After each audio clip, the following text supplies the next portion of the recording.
있습니다. 예.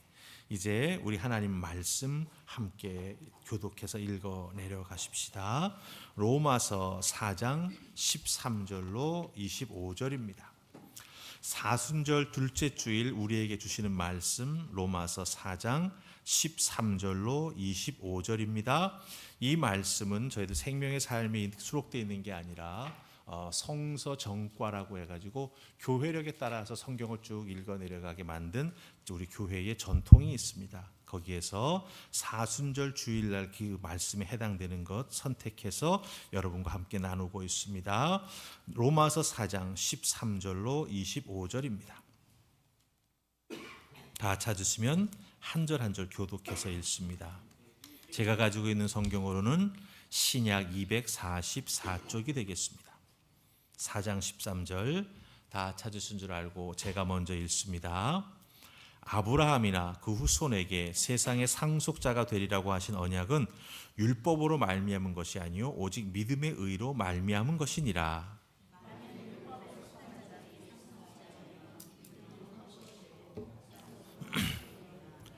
율법은 진노를 이루게 하나니 율법이 없는 곳에는 범법도 없느니라.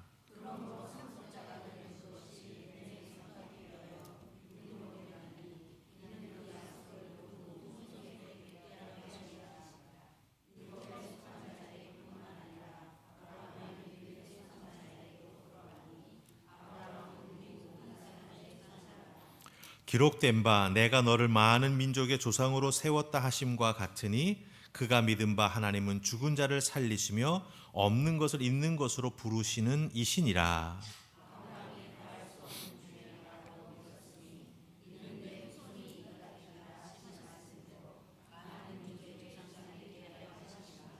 그가 100세나 되어 자기 몸이 죽은 것 같고 사라의 태가 죽은 것 같음을 알고도 믿음이 약하여지지 아니하고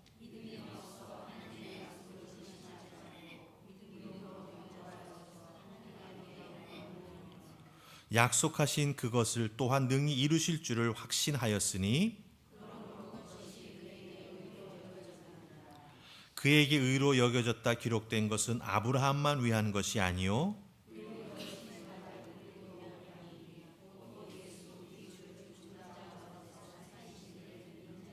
함께합니다. 예수는 우리가 범죄한 것 때문에 내줌이 되고 또한 우리를 의롭다 하시기 위하여 살아나셨느니라. 아멘. 우리가 함께 읽을 로마서 4장 13절로 25절 말씀이 우리 하나님 큰 깨달음에 허락해 주실 줄 믿습니다. 이제 우리 하늘품 합병교회 찬양대 귀한 찬양이 있겠습니다.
사순절 둘째 주일입니다. 주님 안에서 만난 여러분 모두를 축복합니다. 여러분 마음속에 간절한 소망이 있으시죠? 그 소망, 주님의 음성 듣는 소망인 줄 믿습니다. 그 주님의 음성을 듣고 주님의 음성을 통해 위로받고 주님의 음성을 통해 성령 충만함까지 덧입는 귀한 은혜가 있기를 주님의 이름으로 축복합니다. 말씀 충만하십시오. 성령 충만하십시오. 기도로 승리하는 여러분 되시기를 주님의 이름으로 축복합니다. 아멘. 자, 오늘 여러분과 함께 나눌 말씀의 제목은 모든 것이 은혜입니다 라고 하는 제목입니다. 믿는 자들이 은혜라고 하는 단어를 많이 쓰지요. 은혜라고 하는 것은 내게 뭔가 대가를 요구하지 아니하시고 주님께서 베풀어 주신 모든 것을 은혜라고 이야기합니다. 근데 그 은혜 가운데 살아가기를 간절히 우리가 소망하지만 믿음 갖고 살아가는 우리들의 인생에 종종 물음표가 생길 때가 있습니다. 물음표 언제 쓰시죠? 뭔가 물어볼 때. 그리고 내 스스로 한번 생각해봐도 이건 내가 이해가 안 되고 내가 믿어지지가 않고 뭔가 해결나지 않을 때 우리들은 우리들의 인생에 물음표를 딱 붙이게 된다라고 하는 거예요. 신앙생활하며 축복 가운데 살아가며 내가 살아가는 삶이 행복하기를 원하는데 이상하게 내가 원하는 것과는 반대로 흘러가는 내 삶의 모습을 우리가 발견하게 된다라고 하는 거죠. 그때 뭐가 붙어요? 내 인생에 물음표가 붙습니다. 우리 믿는 자들이 물음표가 생길 때 그 물음표에 대한 답을 어디서 찾아야 될까요? 안타깝게도 우리 믿는 자들이지만 내 인생에 붙어있는 물음표에 대한 답을 찾거나 해결할 방법을 찾으려고 할 때 우리는 종종 믿음의 방법이나 믿음의 은혜를 통해서 찾으려고 하는 것이 아니라 세상의 방법이나 세상의 길을 통해서 그 물음표에 대한 해결의 방법을 찾으려고 이리저리 기웃거리는 경우가 있다라고 하는 것입니다. 내 인생의 이 물음표가 느낌표로 바뀌면 참 좋겠는데 그 바뀌는 방법을 주님 앞에 가지고 나아가 해결받는 게 아니라 사실은 내 삶의 자리에서 사람과의 관계에서 내 경험 속에서 누가 좋다고 말하는 것 드러났던 기억 가지고 해결하려고 하는 경우가 우리에게 종종 있다라고 하는 거예요. 근데 여러분들 그런 우리들의 생각과 태도는 바뀌어야 합니다. 주님 앞에 나와 예배자의 자리로 나아가 은혜를 구하며 주님 앞에 기도로 엎드리게 될 때 우리들의 인생의 물음표는 뭘로 바뀔까요? 느낌표로 바뀌게 된다라고 하는 것이죠. 결국 우리가 깨닫는 것은 무엇입니까? 물음표마저도 주님 앞에 가지고 나아가 간구하고 도와주세요, 해결해 주세요, 매달리게 될 때 그 우리 인생의 물음표도 주님의 은혜를 통해서 느낌표가 된다라고 하는 것이죠. 그러고 보면 여러분들 은혜입니다. 모든 것이 주님의 은혜입니다. 주님의 은혜가 아니었으면 우리들은 여기까지 올 수가 없었습니다. 만약 우리 주님께서 율법의 잣대를 가지고 우리를 재고 판단하셨다라고 한다면 어쩌면 우리에게는 두 번째 기회가 주어지지 않았을 수도 있습니다. 왜? 율법으로 통해서 딱 정죄받게 되면 어떻게 되는 거예요? 죄의 대가를 치루어야 하죠. 그 자리에서 치루어야 합니다. 미루어지는 게 아닙니다. 법정 구속입니다. 그런데 우리 주님께서는 우리의 죄를 율법의 잣대로 재거나 판단하지 않으셨습니다. 은혜로 사랑으로 주님의 피로 오히려 우리의 죄를 덮어주셨고 그 율법의 잣대를 예수님은 자기 스스로에게로 돌리셨습니다. 그래서 우리를 위해서 예수님 죽으셨지요. 그 예수님의 그 고난과 죽으심을 기억하며 우리는 사순절이라고 하는 절기를 보내고 있다라고 하는 것입니다. 예수님께서 하나님의 율법에 따라서 우리를 판단하거나 그것의 결과를 갖고 우리를 죽게 하신 것이 아니라 예수님 자신이 우리를 대신해서 십자가에 달려 죽으심으로 말미암아 우리는 죄의 용서함을 받고 주님이 우리의 죄의 대가를 치러주셨다라고 하는 거죠. 이게 복음입니다. 이 복음의 핵심을 우리가 정확히 붙잡고 십자가 은혜 가운데 살아가는 우리가 되어야 한다라고 하는 거죠. 그래야만 어떻게 됩니까? 내 인생에 일어나는 수많은 뭘로 바꿀 수 있어요? 느낌표로 바꿀 수 있습니다. 아, 이게 은혜구나. 이미 내가 주의 은혜 안에 잠겨 있었구나. 그런데 내가 이걸 모르고 계속해서 물음표라고 생각하면서 여기까지 지내왔구나. 내가 참 미련했었구나라고 하는 걸 우리가 깨달아 알게 된다라고 하는 것이죠. 제가 이 말씀을 여러분에게 왜 드립니까? 오늘 우리가 로마서 4장에서 읽었던 말씀 속에 아브라함이라고 하는 믿음의 조상이 나옵니다. 하나님께서 선택해서 불러내셨고 축복하셨고 약속해 주셨고 놀라운 은혜를 베풀어 주셨지만 아브라함의 인생에도 뭐가 있었어요? 물음표가 있었어요. 네. 자기 능력으로는 해결되지 아니하는 물음표가 있었습니다. 그 물음표를 아브라함은 어떻게 자기 인생의 느낌표로 만들어 갈 수 있었는지 오늘 말씀을 통해서 함께 살펴보십시다. 자, 우리 첫 번 말씀은요 13절 말씀입니다. 여러분 다 찾으셨습니까? 여러분 13절 여러분만 크게 읽습니다. 자, 시작.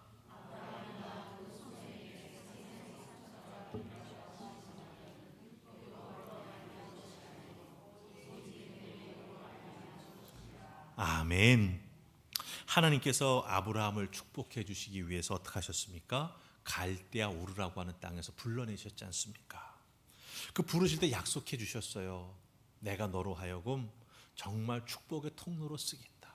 먼저 너 후손 걱정하고 있었지? 그 후손 걱정하지 아니하도록 너에게 자손의 복을 줄 거야.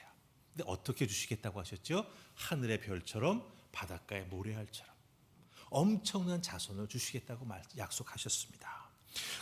그 하나님의 약속한 말씀을 듣고 하나님께서 인도하시는 곳으로 아브라함은 따라 나섰지요. 여러분 창세기 가서 말씀 잘 읽어보세요. 그 따라 나서는 아브라함의 모습을 이렇게 말합니다.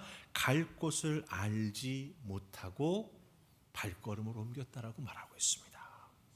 참 큰 믿음입니다. 그런데 이 큰 믿음 가지고 하나님을 따라 나섰지만 세월의 흐름은 막을 수가 없잖아요. 그렇죠? 75세 따라 나섰는데 점점 지나가는데 하루하루 자기의 몸이 노쇠해지는 것을 느끼는데 사랑하는 아내 사라를 보아도 그 아름다운 아내가 점점 늙어져가는 모습을 보게 되는데 마음속에 걱정이 생긴다라고 하는 거죠. 하나님 약속하신 아들이 그 후사가 생기지 않을 것 같다라고 하는 겁니다. 그럼 그때 하셨던 하나님의 약속은 뭐지? 물음표가 크게 생겼습니다. 이런 물음표 앞에서 하나님을 향한 믿음이 흔들릴 때 하나님께서는요 아브라함을 딱 때맞춰서 다시 찾아오십니다. 물음표 때문에 흔들리는 아브라함을 찾아오셔서 하나님께서 딱 말씀하십니다. 창세기 15장 1절에서 뭐라 그러시지요? 아브라함아 두려워하지 말라 말씀하십니다. 내가 약속했잖아. 네 인생의 물음표 사실 고민거리인 것 같지, 하지만 그것 때문에 두려워하거나 걱정할 필요 없어 라고 말씀해 주셨어요. 근데 아브라함이 어떻게 하죠? 창세기 15장 2절 보면은요 자기가 가지고 있던 물음표를요 하나님 앞에 다 쏟아놓습니다. 뭐라고 말씀하는지 아십니까? 주 여호와여 내게 무엇을 주시려나이까? 나는 자식이 없습니다. 내가 재물이 많은데 나의 상속자는 내 몸종 엘리에셀 뿐입니다. 이대로 죽으면 다 엘리에셀이 내 자손을 상속받게 됩니다. 하나님 앞에 그냥 마음속에 있는 물음표를 그냥 다 쏟아놓는 거예요. 종의 이름까지 들먹이면서 섭섭함과 인생의 불확실성에 대한 그 물음표를 하나님 앞에 그대로 다 보여줍니다. 그때 하나님은 다시 한번 아브라함을 향한 약속을 확인해 주십니다. 확인해 주시는 게 뭐지요? 하나님이 아브라함과 언약을 맺습니다.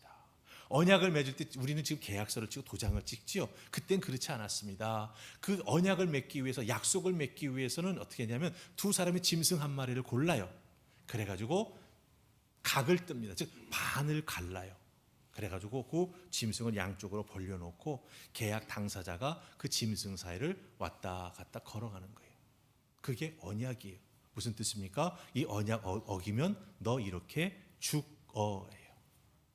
하나님이 아브라함과 그렇게 언약을 맺으셨습니다. 그러면서 아브라함이 그 언약 속에서 하나님을 굳게 믿습니다. 창세기 15장 6절은 그런 한 아브라함의 모습을 보시고 하나님 뭐라고 말하는지 아십니까? 아브라함이 여호와를 믿으니 여호와께서 이를 그의 의로 여기시고 라고 말하고 있습니다. 엄청난 언약을 통해서 네가 그 물음표가 있음에도 불구하고 내 말, 내 약속을 믿고 따라오는구나. 그걸 내가 너의 의로 여겨줄게라고 말씀해 주셨어요. 하지만 아브라함은 그 하나님의 약속을 끝까지 붙잡지 못했습니다. 또 물음표가 생겼어요.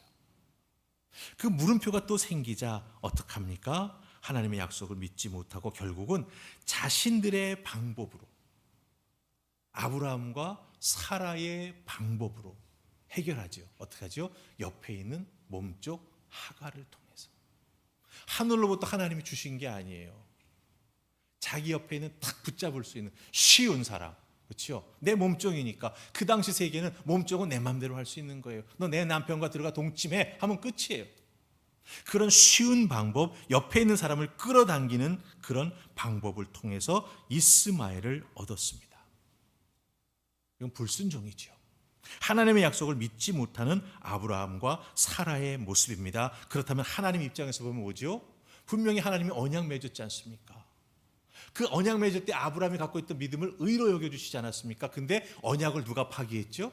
아브라함이 파기했어요. 그럼 어떻게 되는 거예요? 아브라함은 죽어야 되는 거예요. 언약 파기했지, 거기 대가를 물어야 돼 라고 하나님이 아브라함에게 따질 수 있는 상황이죠. 하지만 하나님께서는요, 아브라함의 그런 불신앙에도 따지지 않으셨습니다. 다시 찾아와 주셨고 과거에 맺었던 언약을 다시 한번 확인시켜 주셨고 아브라함의 믿음으로 나아갈 수 있도록 인도해 주시는 것을 우리가 발견하게 된다라고 하는 것이죠. 여러분, 아브라함을 향한 하나님의 사랑은 맹목적인 것 같아요. 그렇죠? 우리를 향한 하나님의 사랑은 어떨까요? 조건부일까요? 여러분 어떻게 생각하세요? 하나님의 사랑은 역시 맹목적입니다. 우리를 향해서 하나님 다 주세요. 누구까지? 하나님의 아들 예수 그리스도까지. 그렇기 때문에 여러분들, 우리는 이 땅에 살아가면서 주님 주신 말씀과 그 약속, 그것을 잘 믿는 믿음의 사람이 되게 될 때 어떻게 되는 거예요? 그 약속이 우리에게 하나하나 이루어지는데 꼭 기억해야 될 것은 내가 짜놓은 시간표대로 내가 원하는 타이밍은 아닐 수 있다라고 하는 거예요. 그렇기 때문에 인내해야 되고요. 그렇기 때문에 견디어낼 수 있는 믿음의 펀치력이 우리에게 있어야 되는 거예요. 그런 믿음의 맷집이 좀 있어야 돼요. 양은 냄비 끌어오듯이 바락바락만 끌어올리면요, 우리는 맨날 은혜를 쏟습니다. 조금은 견딜 줄 알고 하나님의 때를 분별할 줄 아는 우리가 되어야 한다라고 하는 것이죠. 그래야 하나님 주시는 축복과 행복, 그것을 붙잡고 나아간 우리가 될 수 있지, 그냥 내 손안 편한 대로 내 인간적인 방법으로 취해서 나아가는 미련한 우리가 되지 않는다라고 하는 겁니다. 하나님 주신 은혜와 축복은 시작부터 끝까지 어디로부터? 하늘로부터 임합니다. 하나님의 방법으로 우리에게 찾아온다라고 하는 걸 꼭 기억하시고, 여러분들 쉽다고 옆에 있는 것 끌어당기지 마시기 바랍니다. 그것이 행복이라고, 그것이 하나님의 응답이라고 하는 건 착각이고, 잘못하면 자아도취에 빠질 수 있다라고 하는 겁니다. 기다리기 어렵습니다. 기다리는 과정이 힘듭니다. 하지만 믿음으로 견뎌낼 때 우리 인생의 물음표는 꼭 무엇으로 바뀐다? 느낌표로 바뀝니다.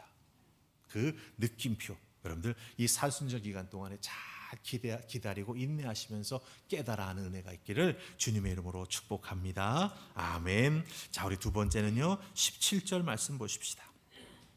17절 다 찾으셨습니까? 우리 같이 읽습니다. 시작.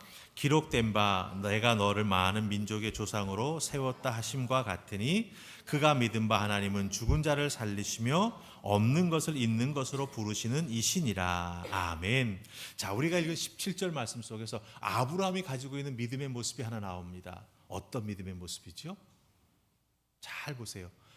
그가 믿은 바라고 나오죠.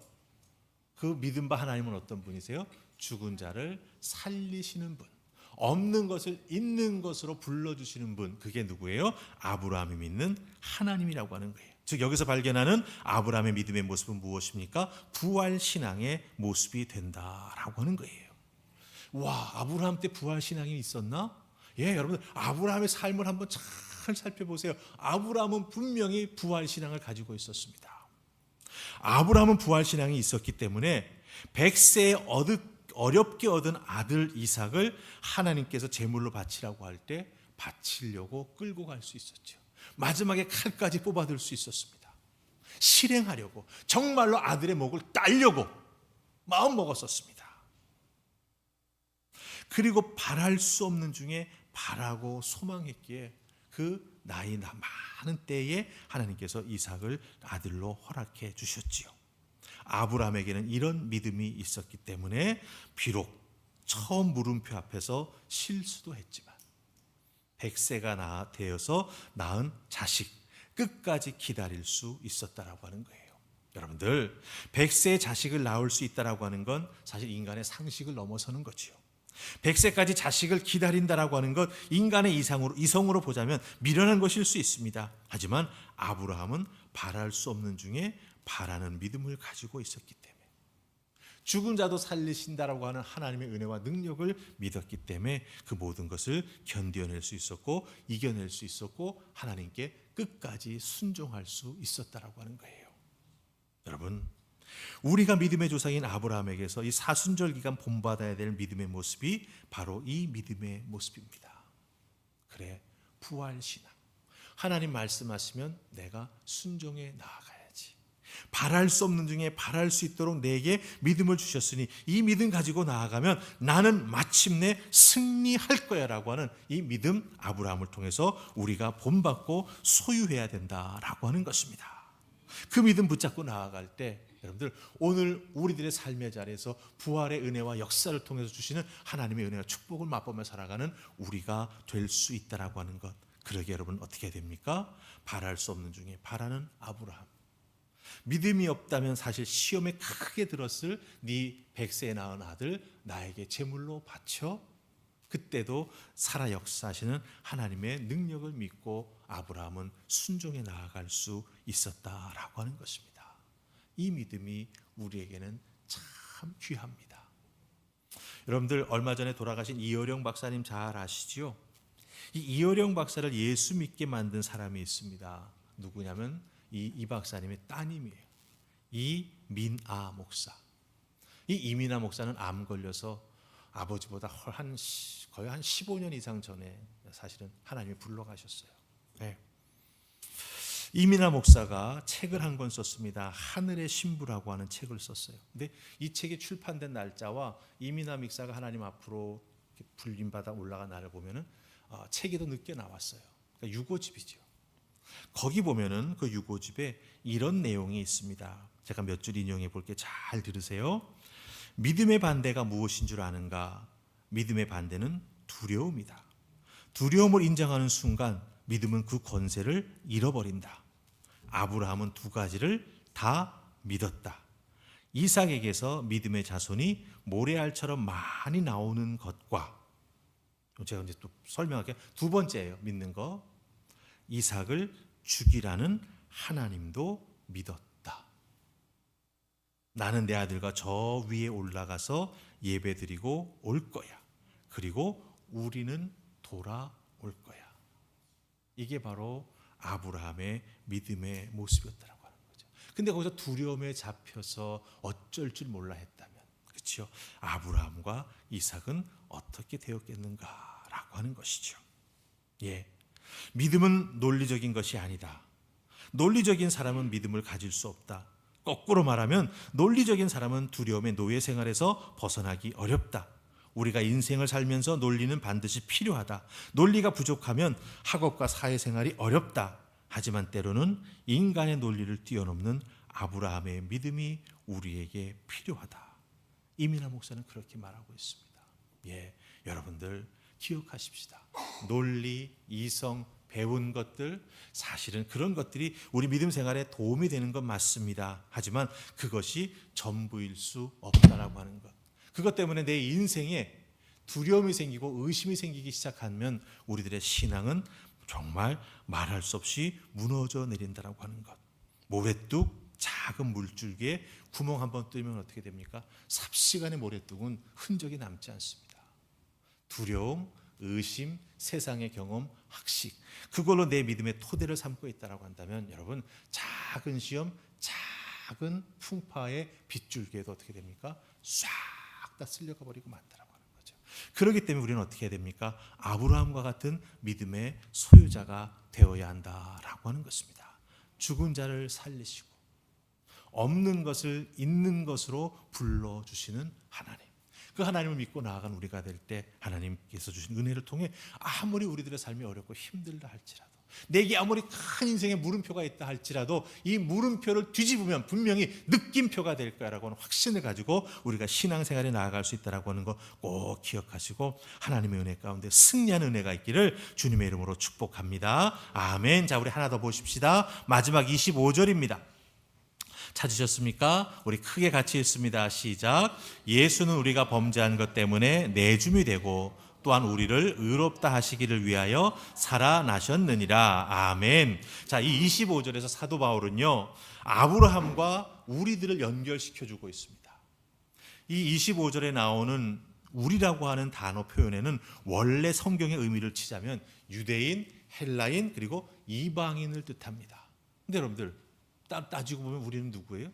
이방인이에요, 사실은. 그렇죠? 예. 핏줄로 보면 우리가 이스라엘 사람입니까? 아니지 않습니까? 우리가 이태리에 태어난 유럽 사람입니까? 아니지 않습니까? 우리는 정말 이방인입니다. 그런데 사도 바울은 그 아브라함과 우리라고 하는 말을 쓰므로 말미암아 우리로 하여금 이방인된 우리도 여기에 포함될 수 있다는 걸 말해줍니다. 포함된다라고 하는 건 무슨 의미입니까? 예수 그리스도의 값없이 주시는 구원의 은혜를 덧입은 사람이 된다라고 하는 것이죠. 그렇기 때문에 하나님이 아브라함에게 베풀어 주신 그 선택의 은혜, 축복의 은혜, 끝까지 지켜주시는 은혜, 죽은 자도 살리실 수 있다라고 믿는 그 믿음의 은혜는 예수 그리스도를 믿는 믿음을 통해서 우리에게도 동일하게 주어지고 있다라고 하는 거예요. 근데 그것을 붙잡고 사도 바울이 아브라함과 우리를 연결해 주는 이유가 무엇인가를 잘 알고 나아가는 우리가 되어야 된다라고 하는 것이죠. 하나님께서 아브라함을 부르신 것, 그것과 세상에 우리가 있다가 복음을 듣게 된 것, 사실은 같은 거예요. 우리가 하나님을 믿는 모든 것 하나님의 은혜이듯이 아브라함이 하나님을 믿었던 그 모든 것도 하나님의 은혜입니다. 그렇기 때문에 우리는 날마다 이 은혜를 고백하며 은혜를 누리는 삶을 믿음 안에서 살아가야 된다라고 하는 거예요. 오늘 이 설교가 끝나면 여러분과 함께 은혜라고 하는 찬양을 부를 텐데, 이 은혜라고 하는 찬양은 손경민 목사님이라고 하는 분이 작사, 작곡을 했어요. 이 손 목사님이 어느 교회에서 찬양 집회를 인도하시면서 이 은혜라고 하는 찬양의 가사가 어떻게 쓰여졌는지 간증을 하신 적이 있습니다. 하나님께서 마음을 주셔서 노트에다가 은혜라고 하는 제목을 딱 써놓고 이제 가사를 써내려가기 시작했어요. 근데 하나님께서 내 인생에 주신 은혜가 너무나 많구나는 걸 깨달으면서 그 주신 은혜를 조목조목 막 적어 내려가는데 노트 페이지가 막 넘어가는 거예요. 그래서 그 가사를 2년 정도 써내려갔대요.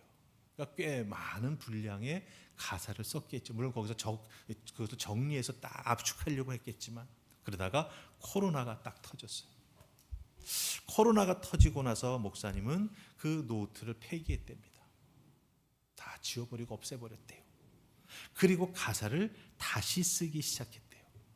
왜 다시 쓰느냐? 그 이유를 손 목사님은 이렇게 말합니다. 은혜를 말할 때 우리는 보통 나 하나님 말씀 은혜 받았어, 오늘 은혜의 말씀에 은혜 받았어, 이런 말을 한다고 하죠. 그런데 코로나가 시작되면서 돌아보니까 오늘이 아니라 우리들의 삶에는 이미 하나님의 은혜로 가득 차 있는 걸 깨달아 알 수가 있었다라고 하는 거예요. 하나하나 따져보니까 나라고 하는 존재가 이미 은혜라고 하는 바다 안에 있는 물고기처럼 은혜 아닌 것이 하나도 없는 것을 깨달아 알 수 있었다라고 하는 것입니다. 여러분, 마찬가지죠. 우리가 어떤 길을 가더라도 우리는 어디에 있습니까?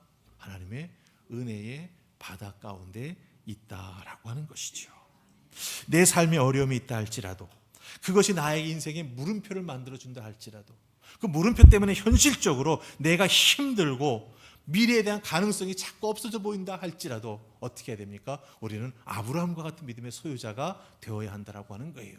때로는 헤쳐나아가고, 때로는 물음표가 무엇인지 하나님 앞에 나아가 있는 그대로 통렬히 토로하고, 하나님 도와주시지 아니하면 나 이 물음표 해결이 안 돼요. 나 하나님 따라 나아가는데 이것이 나에게 큰 걸림돌이 돼요. 하나님, 이 물음표 어떻게 할까요? 그때 하나님 아브라함에게 어떻게 해주셨죠?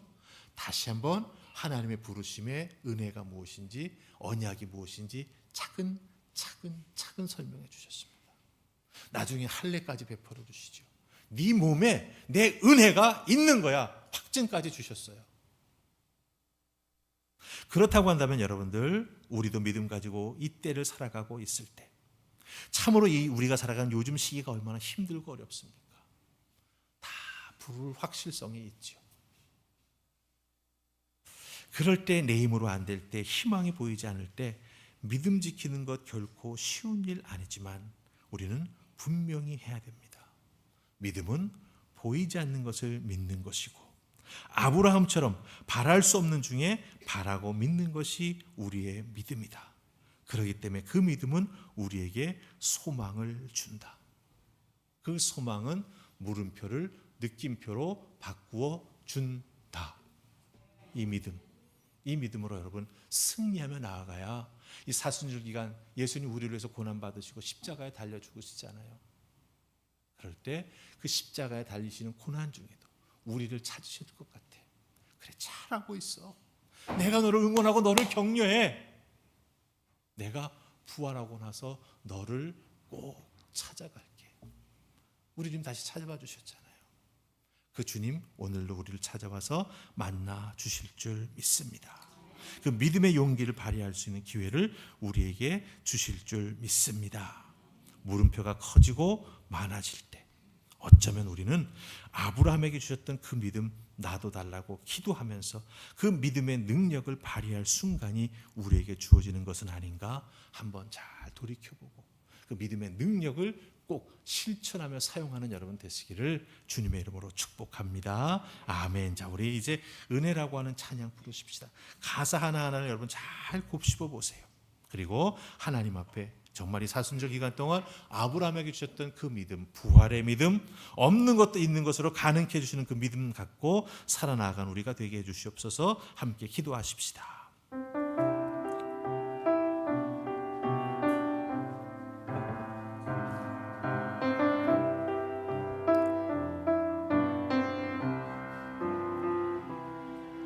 내가 누려왔던 모든 것들이,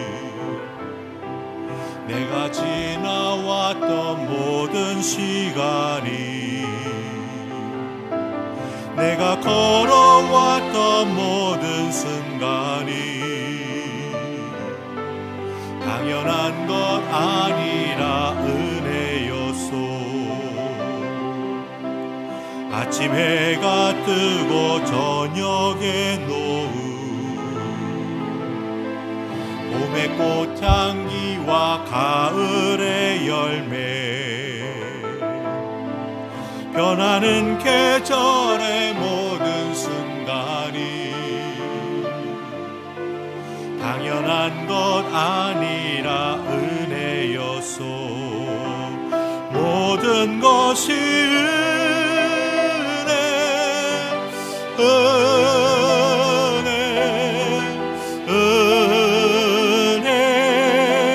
한없는 은혜. 내 삶에 당연한 건 하나도 없었던 것을 모든 것이 은혜였어. 우리 2절 한번 합니다. 내가 이 땅에 태어나 사는 것, 어린아이 시절과 지금까지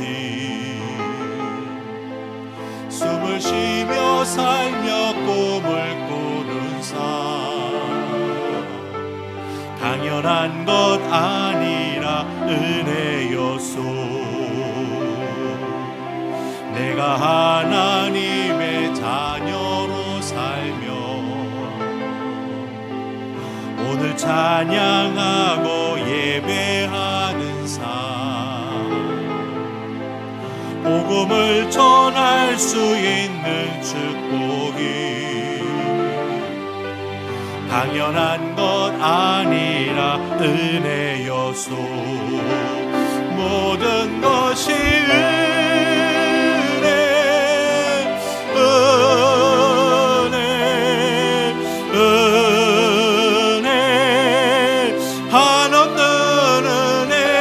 내 삶에 당연한 건 하나도 없었던 것을 모든 것이 은혜였소. 아멘. 우리 기도하십시다. 당연한 것 아니었습니다. 은혜였습니다. 주님 도와주시는 것 아니었다면 오늘 나는 하나님 앞에 이렇게 숨쉬며 이렇게 찬양하며 이렇게 기도할 그런 사람이 아니었을지도 모릅니다. 그런데 은혜로, 하나님의 이 은혜로 저희들 여기까지 올 수 있었습니다. 하나님, 이제 믿음 안에서 승리하는 저희들 될 수 있도록 주여 도우시고, 특별히 날마다 살아가는 나의 삶이 우리 하나님의 은혜의 장중에 붙잡혀 있음을 기억하게 하시고 감사를 고백하며 부활의 단단한 신앙 붙잡고 없던 것도 가능케 하신 하나님의 은혜를 믿고 믿음 안에서 승리할 수 있도록 주여 도우시옵소서. 우리 입술을 열어서 하나님 앞에 기도하고 제가 마무리 기도합니다. 기도하십시다. 주님, 사순절 두 번째 주일을 맞이하면서 내 삶, 내 믿음을 아브라함과 비교해 봅니다. 아브라함보다 내 인생이 더 많은 질고를 겪었을지, 고난을 겪었을지, 절망 가운데 있었을지 사실은 비교가 잘 되지 않습니다.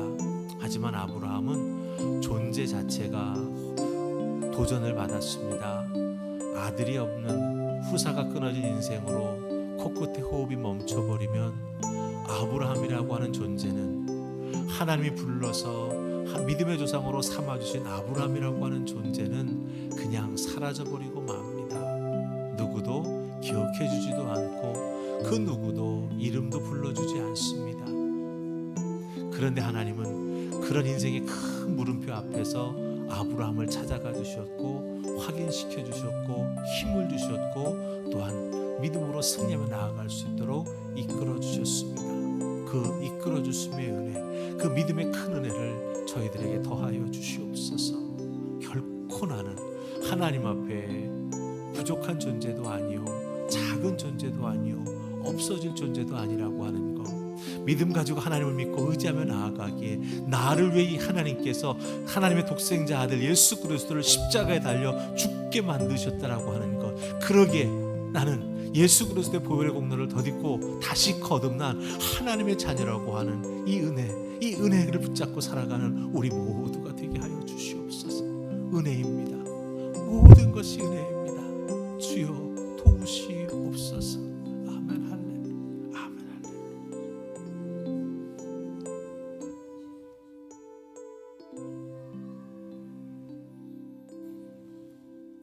하나님, 내 인생이 당연하다라고 여기기 시작하면 다 내가 이루는 것이 되고 맙니다. 근데 돌이켜보니, 손꼽아보니 당연한 것이 아니라 은혜였습니다. 그러게 내 인생 내 것이 아니라 하나님의 것임을 고백합니다. 주님 받아주시옵소서. 하나님 받아주실 때 우리들은 이 땅에서 더 이상 걱정하지 않습니다. 눈물 흘려도 그 눈물이 기쁨으로 바꾸어질 줄로 믿습니다. 이 믿음 가지고 승리하며 나아가는 저희들 될 수 있도록 주여 도우시고, 특별히 내 삶에 개입하시며 내 삶의 주인 되시는 우리 주님의 은혜와 그 주님의 능력을 믿고 의지해 나아가면서 승리하는 저희들에게 축복해 주시옵소서. 이 사순절 기간뿐만이 아니라 우리들의 코끝에 호흡이 붙어 있는 매일매일의 날마다의 삶이 우리 주님의 그 크신 은혜를 덧입고 믿음으로 승리하며 살아가는 우리 모두 되게 하여 주시옵소서. 감사하옵고 예수님 이름으로 기도하옵나이다. 아멘. 아멘.